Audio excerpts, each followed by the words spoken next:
Khulna art একাডেমির পক্ষ থেকে সকলকে শুভেচ্ছা। আজ সুন্দর একটি মুহূর্ত আমরা ভিডিও ধারণ করছি।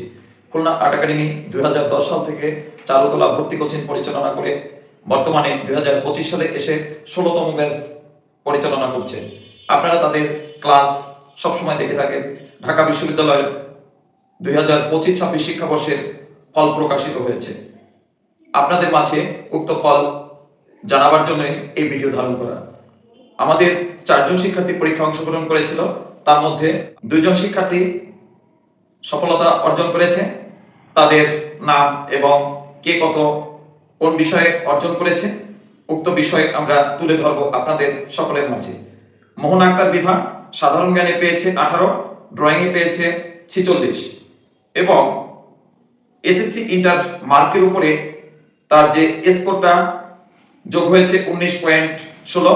টোটালে আপনার পরীক্ষা এবং এসএসসি ইন্টারের মার্কের ফলাফল যোগ করে তার 83.16 সে অর্জন করেছে। তার মেধা তালিকা দাঁড়িয়েছে 25। আপনারা তার জন্য শুভকামনা করবেন, সেজন্য তার সামনের দিনগুলি অনেক সুন্দরভাবে চারুশিল্পী হিসেবে নিজেকে একজন দক্ষ মানুষ হিসেবে গড়ে তুলতে পারে। দ্বিতীয় জন হলো জয়দুতি সরকার, সাধারণ জ্ঞানে পেয়েছে 14, ড্রয়িংয়ে পেয়েছে 41 এবং এসএসসি ইন্টার পয়েন্টের উপরে যে যোগ হয়েছে 17.60। টোটালে তার অর্জনকৃত মার্ক দাঁড়িয়েছে 72.6, অর্থাৎ তার মেরিট পজিশন 139। বন্ধুরা, 139 তার মেধা তালিকায় আপনার নেই, অর্থাৎ ওয়েটিং 9 আছে। কারণ ঢাকা বিশ্ববিদ্যালয়ে আপনার 130টা সিট আছে, 130টা সিট আছে। তো আমরা তাকে অবশ্যই চান্স হিসাবে ধরে নিতে পারবো, কারণ ঢাকা বিশ্ববিদ্যালয়ে যারা পরীক্ষা দেয় 130 জনের মধ্যে অন্যান্য ডিপার্টমেন্টে অনেক মেধাবী শিক্ষার্থীরা চান্স পেয়ে যাবে এবং অন্য সাবজেক্টে যখন জেনারেল সাবজেক্টে চান্স পাবে তখন দেখা যায় অনেক পরিবার থেকেই তাদের চারুকলায় পড়ার সুযোগ করে দেয় না বা সেই স্বাধীনতাটা পায় না। তো সেই ক্ষেত্রে আমরা ধরে নিতে পারি বিগত বছর বা দীর্ঘদিনের জায়গা থেকে অভিজ্ঞতা যেটা অর্জন হয়েছে, তো আপনার সেই স্থান থেকে বলবো আমাদের জয়দুতি সরকারও খুব সুন্দরভাবে সে একটি সাবজেক্ট চারুকলার পেয়ে যাবে। তো আপনারা সবাই ভালো থাকবেন, আমাদের শিক্ষার্থীদের জন্য শুভকামনা করবেন। আমাদের আশা ছিল এবছর 4 জন শিক্ষার্থী ভালো ফলাফল হবে, কিন্তু শিক্ষার্থীরা যেভাবে বলেছিল পরীক্ষা দিয়ে বের হয়ে যে 25 সঠিক অ্যান্সার করেছে এবং 21 অ্যান্সার করেছে, সেইভাবে আমি ধরে নিয়েছিলাম তাদের ফলাফল খুব ভালো হবে। কিন্তু শিক্ষার্থীদের এখন রেজাল্টে আপনার সেই আশাস্বরূপ যে তার প্রত্যাশিত যে টার্গেট আমাকে দিয়েছিল সেই টার্গেট অনুযায়ী আমরা তার ফলটা কিন্তু পাইনি।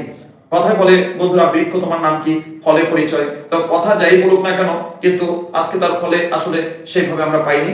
যাই হোক, আমাদের যে 2 জন শিক্ষার্থী এবছর ইতোমধ্যে চারুকলার ভর্তি পরীক্ষার সবচেয়ে প্রথম পরীক্ষা হলো ঢাকা বিশ্ববিদ্যালয়। এই ঢাকা বিশ্ববিদ্যালয়ে 2 জন যুক্ত হয়েছে।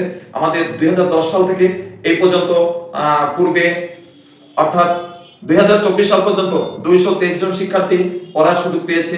আপনারা বিগত বিভিন্ন ক্লাসের যে ভিডিওতে আমরা বলে থাকি, তো এবারে আরো 2 জন যুক্ত হলো, অর্থাৎ 25 জন হয়ে গেল 200। তা আশা করি আমাদের যে বাকি শিক্ষার্থীরা রয়েছেন আগামী যে পরীক্ষাগুলো আছে আপনার তারাও ভালো ফলাফল করবে।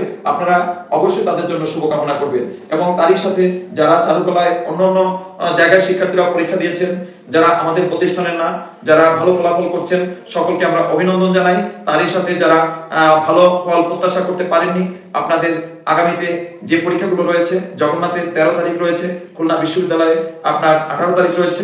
আপনারা সময় নষ্ট না করে, কোনোভাবে দুশ্চিন্তা না করে আপনারা অবশ্যই পরীক্ষার জন্য প্রস্তুতি নেবেন। এটাই আপনার উপযুক্ত হবে আপনার জন্য।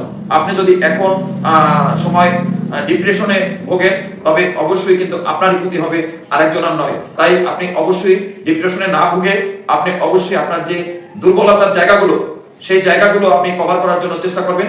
আপনার জন্য শুভকামনা। আর আপনারাও আমাদের শিক্ষার্থীদের জন্য শুভকামনা করবেন, আমার জন্য শুভকামনা করবেন।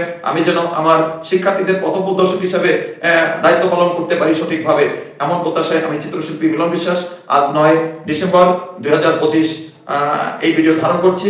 সকলের জন্য শুভকামনা করে বিদায় নিচ্ছি এই ভিডিও থেকে।